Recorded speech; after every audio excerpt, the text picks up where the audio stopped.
बिस्मिल्लाहिर्रहमानिर्रहीम। अस्सलाम वालेकुम। आज हम बिज़नेस रिसर्च का फर्स्ट लेक्चर शुरू करने जा रहे हैं, जिसमें हम इंट्रोडक्शन टू बिज़नेस रिसर्च को पढ़ेंगे। सबसे पहले हम रिसर्च की डेफिनेशन कर लेते हैं।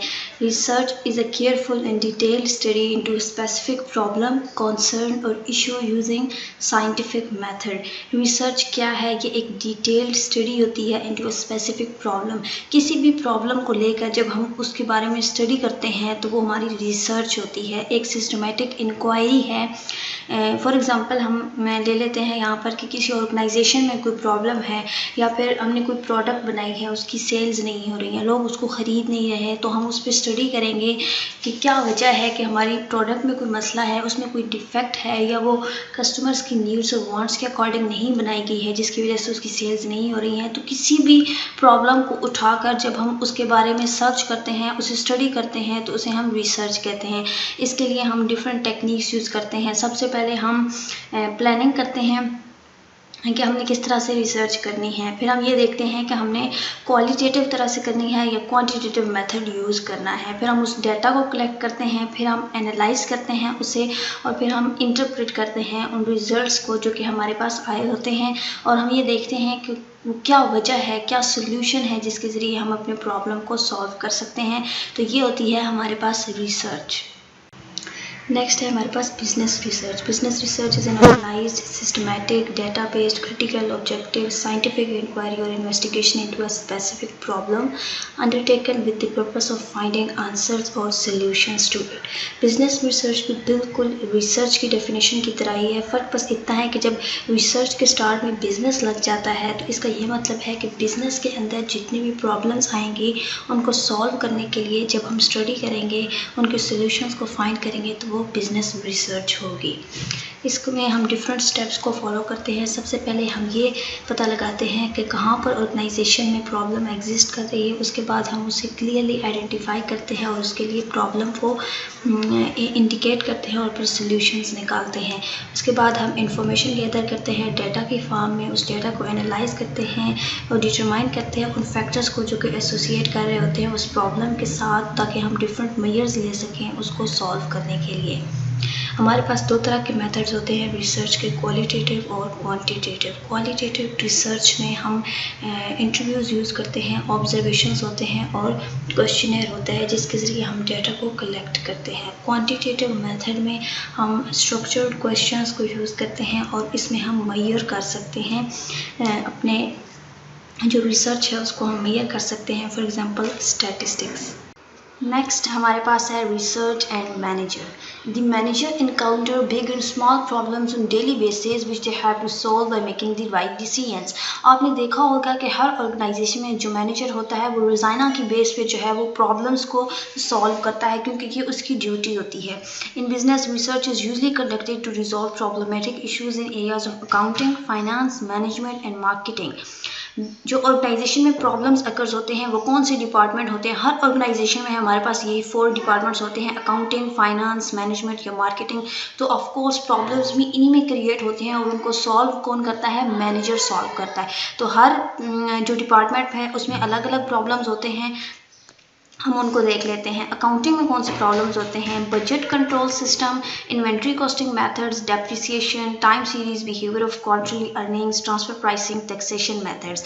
इस चैप्टर में हम सिर्फ इन प्रॉब्लम्स के नेम्स को पढ़ेंगे, लेकिन आगे चलकर हम इनको पूरी डिटेल में डिस्कस करेंगे। नेक्स्ट चैप्टर्स में, आने वाले चैप्टर्स में हम इनकी डिटेल को डिस्कस करेंगे।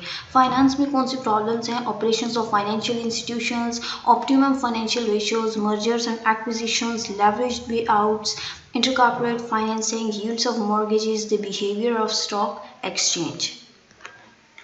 मैनेजमेंट के क्या प्रॉब्लम है? Employ attitudes and behaviours, human resource management, the impact of changing demographics on management practices, production operations management, strategy formulation और इंफॉर्मेशन सिस्टम्स। अब प्रॉब्लम्स मार्केटिंग में क्या प्रॉब्लम्स आते हैं? Product image, advertising, sales promotion, product distributions, product packaging, product pricing, after sale services, consumer preferences, new product development। जितने भी problems जो है वो आते हैं वो हमने इनको एक नज़र देख लिया है। अब इनकी डिटेल जो है वो हम आने वाले चैप्टर्स में डिस्कस करेंगे। अब हम बिजनेस रिसर्च की टाइप्स पढ़ेंगे। हमारे पास दो टाइप्स हैं, अप्लाइड रिसर्च और बेसिक रिसर्च। अप्लाइड रिसर्च क्या है? To solve a current problem faced by managers in the work setting, such research is called applied research. इसकी हम एग्जांपल ले लेते हैं कि मैनेजर को जो कोई प्रॉब्लम फेस करता है, एग्जिस्टिंग जो होती है ऑर्गेनाइजेशन में प्रॉब्लम एग्जिस्टिंग, उसको हम अप्लाइड रिसर्च करते हैं। फॉर एग्जांपल एक एप्पल आईपॉड है, उसकी सेल्स इंक्रीज होती हैं 200% फ्रॉम 2001 टू 2008, लेकिन 2009 में वो 9% डिक्रीज़ कर जाती हैं। इसकी रीज़न फाइंड करना कि वो सेल्स क्यों डिक्रीज़ हुई हैं 2009 में, ये एक अप्लाइड रिसर्च है। सेकेंड है हमारे पास basic research, to generate a body of knowledge about how to solve problems that could be occurred in organisation. For example कोई प्रॉब्लम है जो कि अभी एग्जिस्ट नहीं कर रही है ऑर्गेनाइजेशन में, लेकिन हम सपोज कर लेते हैं कि फ्यूचर में वो प्रॉब्लम आएगी, तो हम उस टाइम क्या स्टेप्स लेंगे, हम उसको रिजॉल्व कर सकें, सॉल्व कर सकें।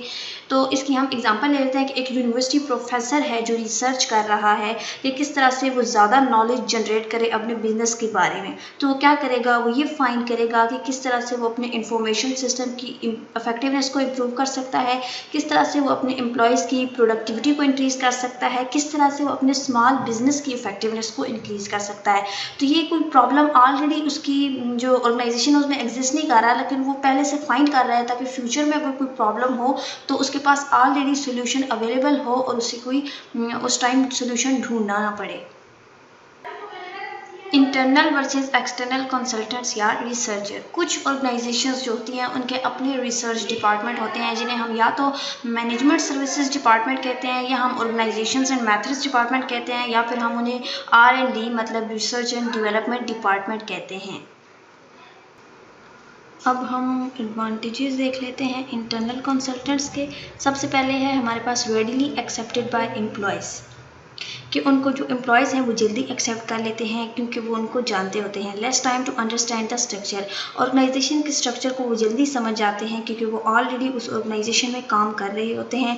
अवेलेबल फॉर इम्प्लीमेंटिंग रिकमेंडेशंस, कि जब फाइंडिंग्स को एक्सेप्ट कर लिया जाता है तो उसके बाद वो रिकमेंडेशंस के टाइम भी ऑर्गेनाइजेशन में अवेलेबल होते हैं क्योंकि वो उस ऑर्गेनाइजेशन का पार्ट होते हैं। लो कॉस्ट, एक्सटर्नल रिसर्चर से जो है वो इनकी कॉस्ट कम पड़ती है, वो कम कॉस्ट पे भी अवेलेबल हो जाते हैं। डिसएडवांटेजेस क्या हैं इंटरनल कंसल्टेंट्स के? Might have less fresh ideas, experts की बनस्बत जो है वो इंटरनल कंसल्टेंट्स के पास इतने फ्रेश आइडियाज़ नहीं होते। नॉट परसीव्ड एज एक्सपर्ट्स, हो सकता है कि जो ऑर्गेनाइजेशन के एम्प्लॉयज़ हैं वो उनको एक्सपर्ट्स ना माने। Less objective and scientific, organizational के बाइसेस की वजह से हो सकता है कि उनकी फाइंडिंग्स लेस ऑब्जेक्टिव हों या फिर लेस साइंटिफिक हों। नेक्स्ट हम पढ़ेंगे advantages and disadvantages of external consultants. इसके एडवांटेजेस में सबसे पहला है वेल्थ ऑफ एक्सपीरियंस, क्योंकि जो एक्सटर्नल कंसल्टेंट्स हैं उन्होंने डिफरेंट टाइप्स ऑफ ऑर्गेनाइजेशंस के साथ काम किया होता है, उनके प्रॉब्लम्स को सॉल्व किया होता है, इसलिए उनके पास एक्सपीरियंस भी ज़्यादा होता है इंटरनल कंसल्टेंट्स की बनस्बत। More knowledge of current sophisticated problem solvings, ये टाइम के साथ जो है वो डिफरेंट ट्रेनिंग प्रोग्राम्स को ज्वाइन करते रहते हैं, इसलिए जो करंट प्रॉब्लम्स चल रहे होते हैं उनके बारे में भी इनको ज़्यादा पता होता है, वो उसको जल्दी सॉल्व कर लेते हैं। डिसएडवांटेजेस में क्या है? हाई कॉस्ट, ये ज़्यादा कॉस्ट लेते हैं इंटरनल कंसल्टेंट्स की बनस्बत, और मोर टाइम रिक्वायर्ड, ऑर्गेनाइजेशनल के स्ट्रक्चर के बारे में इनको इतना नहीं पता होता क्योंकि ये उसका पार्ट नहीं होते हैं, तो इसलिए इनको ज़्यादा टाइम चाहिए होता है उसको समझने के लिए। थर्ड है एडिशनल फीस, जब फाइंडिंग्स को एक्सेप्ट कर लिया जाता है तो उसके बाद अगर उन्हें ऑर्गेनाइजेशन में रोका जाए इम्प्लीमेंटेशन या फिर इवैल्यूएशन प्रोसेस के ख़त्म होने तक, तो ये एडिशनल फ़ी चार्ज करते हैं उसके लिए, तो ये भी एक डिसएडवांटेज है। नेक्स्ट हमारे पास ethics in business conduct, business research. Ethics in business research refers to a code of conduct of behavior while conducting research. जो भी ऑर्गेनाइजेशन है, हर ऑर्गेनाइजेशन का अपना एक कल्चर होता है, अपनी वैल्यूज़ होती हैं जिसको वो फॉलो करती है। तो जो भी इंडिविजुअल रिसर्च कर रहा है या वो मेंबर है उस ऑर्गेनाइजेशन का और वो रिसर्च कर रहा है तो उसमें वो एथिकल कोड ऑफ कंडक्ट नज़र आना चाहिए।